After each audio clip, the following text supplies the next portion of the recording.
హైదరాబాద్లో తాగుబోతులు మరోసారి రెచ్చిపోయారు. ఏకంగా గాంధీ జయంతి రోజునే పీకల దాకా తాగారు. అంతటితో ఆగకుండా ఆ మత్తులో నెత్తురు పారించారు. తాగుబోతుల నిర్వాకానికి తల్లి కూతురు ప్రాణాపాయ స్థితిలోకి వెళ్లారు. పంజాగుట్ట తాగుబోతుల దాష్టికానికి బలైన చిన్నారి రమ్య ఉదంతం ఇంకా మర్చిపోకముందే హైదరాబాద్ నగర శివార్లలో అదే తరహా ఘటన జరిగింది.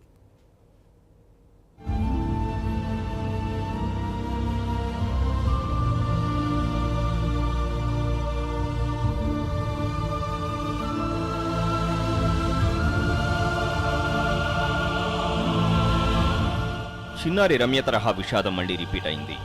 హైదరాబాద్లో తాగుబోతులు మరోసారి బీభత్సం సృష్టించారు. కారులోనే పీకల దాకా మద్యం సేవించి రోడ్డుపై నెత్తురు పారించారు.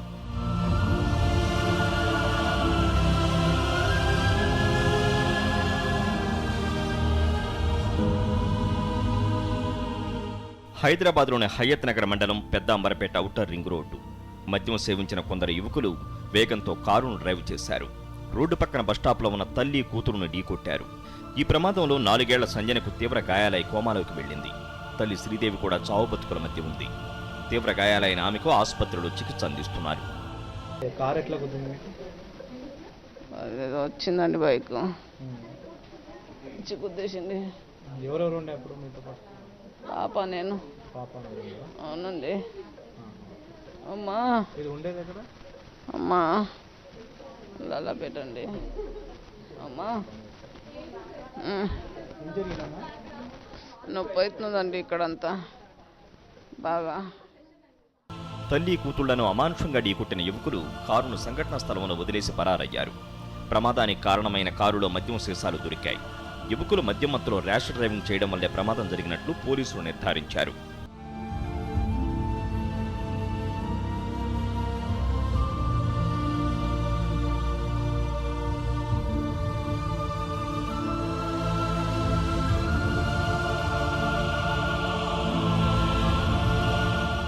వేగంతో కారు ఢీకొట్టడంతో చిన్నారి సంజన పక్కటెముకలు విరిగిపోయాయని, బ్రెయిన్ డెడ్ అయినట్లు వైద్యులు తెలిపారు. సంజన తల్లి శ్రీదేవికి కూడా ఛాతీ, కడుపు భాగంలో బలమైన గాయాలయ్యాయని, 48 గంటలు గడిస్తే కానీ ఆరోగ్య పరిస్థితి చెప్పలేమంటున్నారు వైద్యులు. తల్లి కాన్షియసే ఉంది, కాకపోతే పాపకి చాలా గాయాలు తగలడం వల్ల అన్కాన్షియస్ స్టేట్లో ఉంది. తలకి, దాంతోపాటు తుంటికి, ఛాతీకి బలమైన గాయాలతో పాపని ఇక్కడ తీసుకురావడం జరిగింది. అదేవిధంగా తల్లికి కూడా తలకి, ఛాతీకి అండ్ కడుపుకి బలంగానే దెబ్బలు తగిలాయి. సో పాప పరిస్థితి మాత్రము చాలా విషమంగా ఉండే. వచ్చిన తర్వాత ఇక్కడ తీసుకొచ్చిన తర్వాత పాపకి ఇన్వెస్టిగేషన్ చేసిన తర్వాత తల లోపల రక్తపు గడ్డలు, దాంతోపాటు కుడి పక్కన ఆమెకు జాయింట్ డిస్లొకేషన్ అనేది ఉంది. ప్రమాదానికి కారణమైన వారిని కఠినంగా శిక్షించాలని బాధిత కుటుంబ సభ్యులు డిమాండ్ చేస్తున్నారు. పక్కకే ఉంది, రోడ్ దాటకుండా పక్కకు ఉందంట. అక్కడ యాక్సిడెంట్ అయినాక పబ్లిక్ అంతా చెప్తున్నారు. వాళ్ళు డ్రింకు చేసి ఇట్లా సోలుకుంటూ వస్తుందంట. కారు చక్కగా రాకుండా వంకటింకర్ వచ్చుకుంటూ వాళ్ళకి రప్పున గుద్ది వరకల్లా బేస్ వచ్చి పడిపోయిందట. మా మన్మరాలకే మొత్తం ఫ్రాక్చర్ అయిపోయింది. ఇక్కడ మెదడు కాడికెళ్ళి నెత్తి అంతా ఫ్రాక్చర్ అయిపోయింది. నిన్న గాంధీ జయంతి, ఆ రోజు ఎవరిచ్చారు వాళ్ళ మధ్య మాకే అర్థం. తాగున్నారు సార్. లోపల కార్లో కూడా బాటిల్స్ ఉన్నాయి, 2 గ్లాసెస్ ఉన్నాయి, మిక్చర్ ప్యాకెట్లు ఉన్నాయి, అన్నీ ఉన్నాయి సార్ దాంట్లో. నిన్న అక్టోబర్ జయంతి సార్. అసలు వాళ్ళకి ఎట్లా వచ్చిందో, వాళ్ళకి మందు కూడా మద్యం కూడా ఎట్లా వచ్చిందో తెలియదు సార్. అయితే వాళ్ళ మార్నింగ్ వాళ్ళు పారిపోయారు సార్. పారిపోతే కారును తీసుకొచ్చి మా బామ్మడి గారి పోలీస్ స్టేషన్లో అప్లై చేశారు.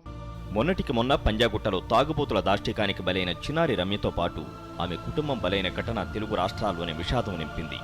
తాగుబోతులు చేసిన తప్పుకు 4 కుటుంబాలు ఇప్పటికీ క్షోభ అనుభవిస్తున్నాయి. నిందితుల నిర్వాకాన్ని ప్రతి ఒక్కరూ ఖండించారు. అధికారులు సైతం బార్లలో తనిఖీల పేరుతో హడావుడి చేశారు.